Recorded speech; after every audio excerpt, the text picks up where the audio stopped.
La verdad de Marcha para Jesús.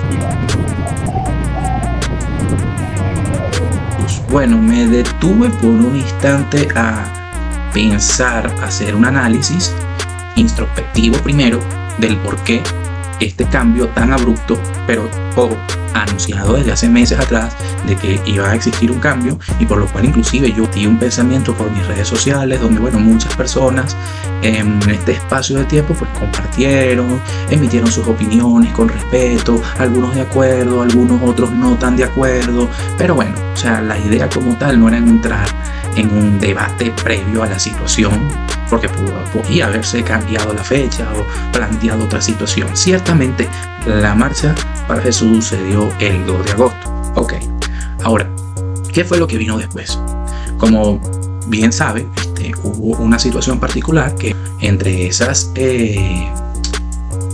reacciones, por así decirlo, de varios líderes cristianos, muchos de ellos, yo no sé, vino el comentario de que en este caso marcharon 4 millones de venezolanos. 4 millones, ok. Fíjense, decir esta cifra es bastante deshonesto.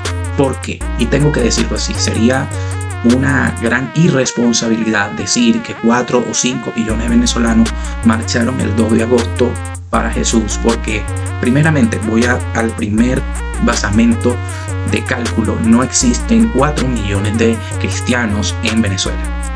Y hay que ser bastante claros y específicos.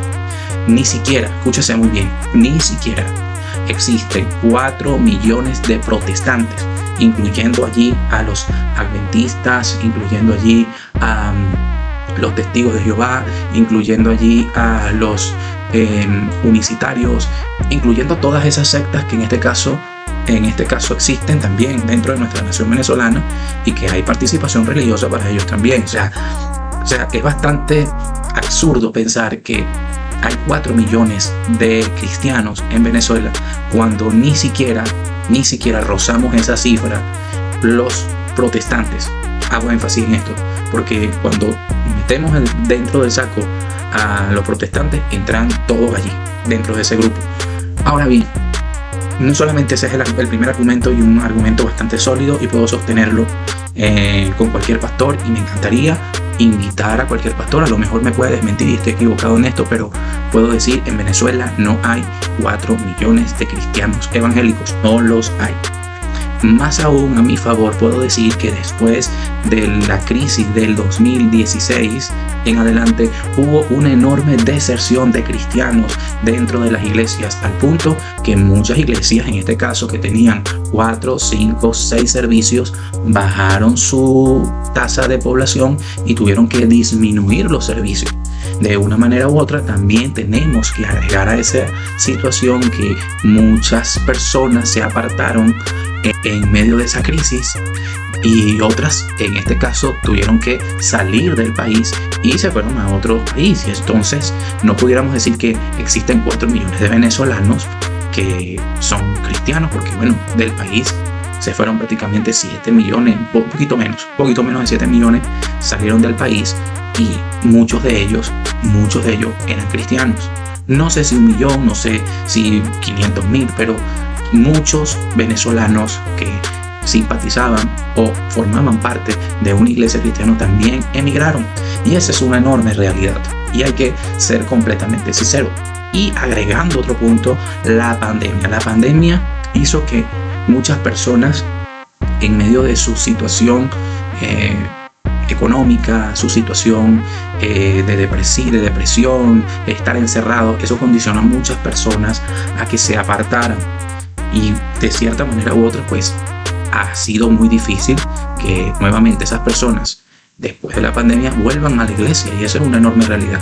Sin embargo, hay otro aspecto a considerar, y es que sí podemos decir que hubo un aumento de iglesias. Ese punto sí es importante, y hubo una enorme capacidad para, en este caso, invitar a personas a los grupos celulares o a las iglesias que estaban nuevamente constituyéndose en este caso. Y sí pudo haber, ese dato pudo haberse fluctuado, porque hubo también un mayor número de cristianos que empezaron a asistir a nuevas congregaciones que estuvieron fundando en nuestra nación. Pero hay que destacar, todavía en Venezuela hay lugares no alcanzados, hay pueblitos que están en la zona andina que todavía no son alcanzados, aldeas que no son alcanzadas, y también hubo una deserción de misioneros también que en este caso no continuaron, no siguieron allí por la situación en la que estaban ciertamente. Ahora, ¿a qué quiero llegar con esto? Que esa cifra inventada, esa cifra dicha, no es la realidad, que en este caso es de Venezuela, y puedo decirlo con basamentos firmes. No existen 4 millones de cristianos evangélicos en Venezuela, no los hay. Por otro lado, también hay que decir que hubo una ausencia de pastores que dejaron de asistir a Marcha para Jesús por la realidad, que en este caso ya sabemos, no vamos a entrar en detalle, que si este dijo, que si el otro dijo, que cuando hubo esto, no. Sabemos la realidad. La realidad es que en este caso no hubo una participación masiva, como se dice, de 4 millones de cristianos en las calles el 2 de agosto. No lo hubo. Ahora bien, yo sí creía, yo en lo personal creía, y tengo que ser completamente sincero, que por la invitación a estos grupos que fueron invitados, o en este caso David Escarpeta, Funky, el movimiento de líderes, que en este caso el movimiento de grupos cristianos que invitaron a diferentes ciudades, eso iba a ser de verdad que iba a mover, que la gente iba a asistir, porque literalmente por encima de la situación política, por encima de eso, la gente iba a estar presente. Pero déjenme decirles que tampoco fue así. La gran cantidad de cristianos evangélicos que desistió de ir fue también bastante considerable. Sí, hubo gente que marchó, esa es la realidad, pero no la cantidad que en este caso están diciendo. Es bastante deshonesto y bastante irresponsable decir esto. Es bastante increíble tener que escuchar esta cifra de muchos líderes evangélicos. No sé cuál es la fuente que dijo esto. Yo he tratado de investigar estos días y bueno, no quiero decir nombres porque de cierta manera se puede interpretar entonces que estoy atacando a tal. No. O sea, decir que 4 millones de cristianos evangélicos asistieron a la Marcha para Jesús el 2 de agosto, eso es totalmente falso. Totalmente falso. Miren, yo vi en mis redes sociales gente que hizo congresos. Yo vi gente que hizo evangelismos. Yo vi gente que hizo campamentos. Yo vi pastores que hicieron vigilias de viernes para sábado. Yo vi hermanos que hicieron hasta cultos de unidad en ese día. Habían agendas dentro de las iglesias y en este caso las personas fueron a respaldar a sus congregaciones. Y esto me deja ver a mí es que, ok, sí, hubo cristianos en las calles adorando y alabando el nombre del Señor, pero también hubo muchos cristianos en actividad dentro de sus iglesias, con decirles que hasta cumpleaños de pastores se celebraron ese día. Creo que muchos ya saben que este tipo de situaciones trajo problemas. Muchas marchas, hubo descenso de personas, vacíos. Vean las imágenes nada más. Caracas, Cabimas, vean el caso Mérida.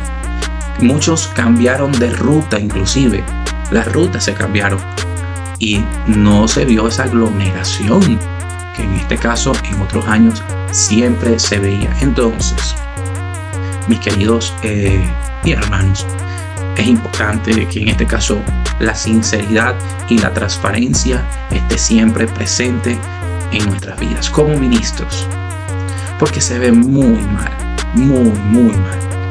En este caso, dar una cifra que ni siquiera en mi posición yo sería capaz de decir que hubo tantas miles o millones de personas.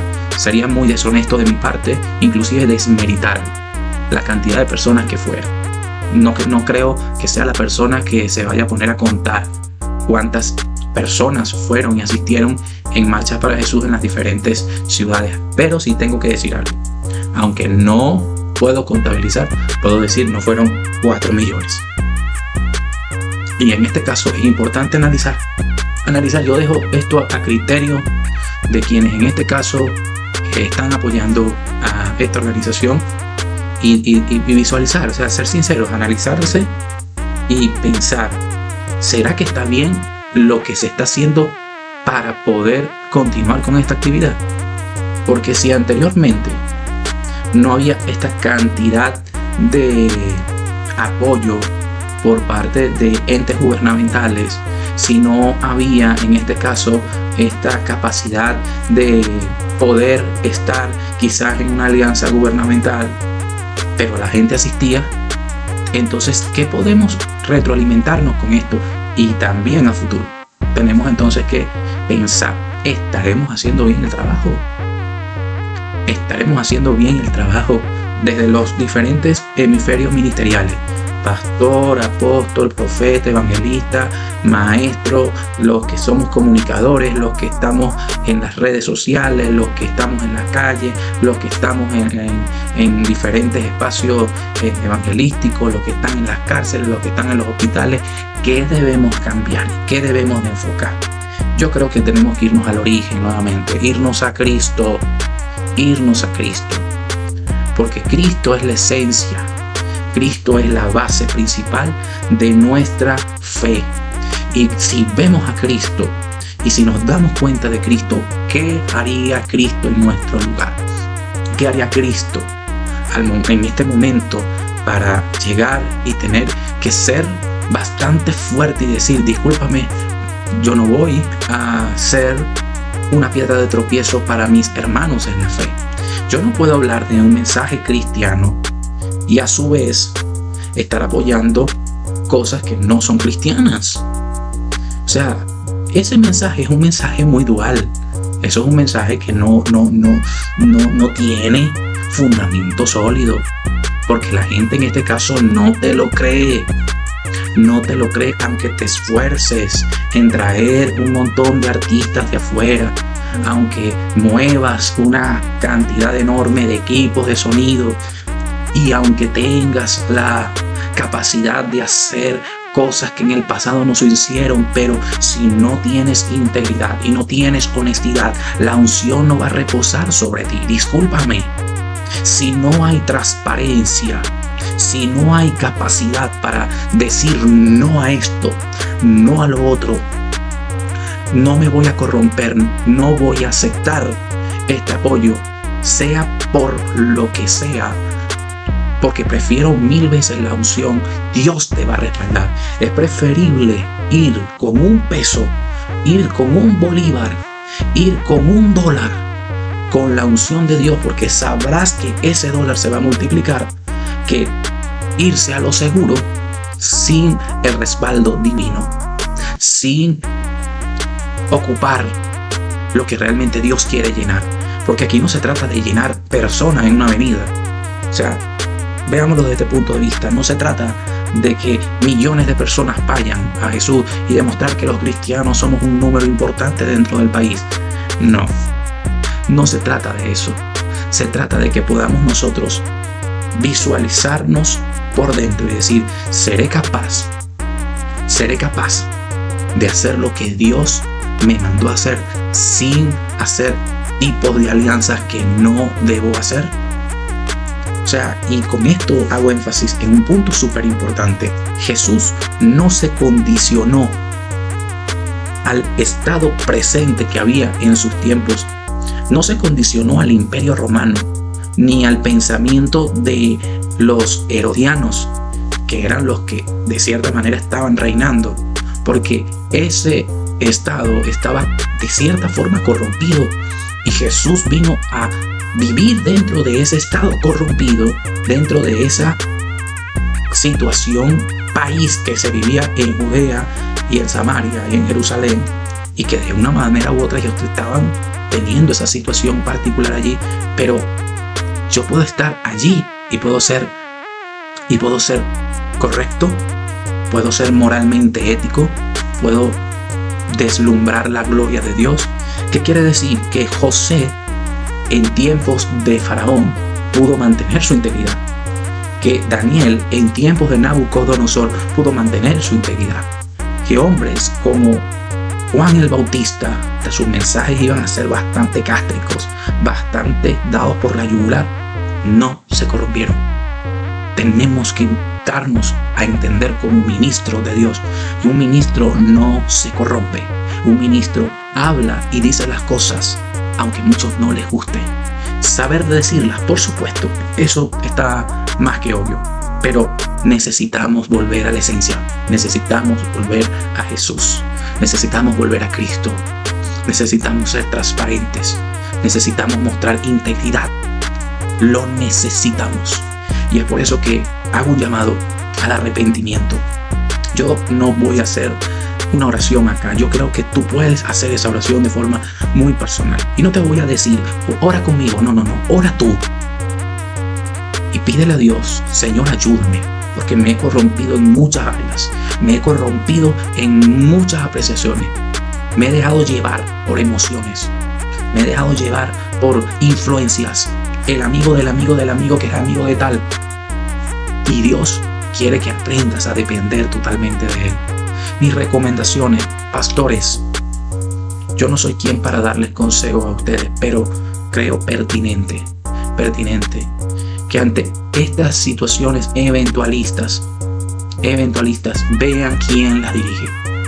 Vean sus credenciales, vean su pasado inmediato antes de apoyarlo, antes de respaldar cierta actividad. Porque suficiente compromiso tienes con tu iglesia para comprometer a todo el rebaño que Dios te ha dado a algo que literalmente puede que Dios no lo quiera. Así que dejo este comentario por acá, esta apreciación, y quiero que de cierta forma podamos visualizar el futuro de nuestra nación con el corazón en las manos y decir, Señor, ayúdanos porque te necesitamos. Dios le bendiga. Un abrazo.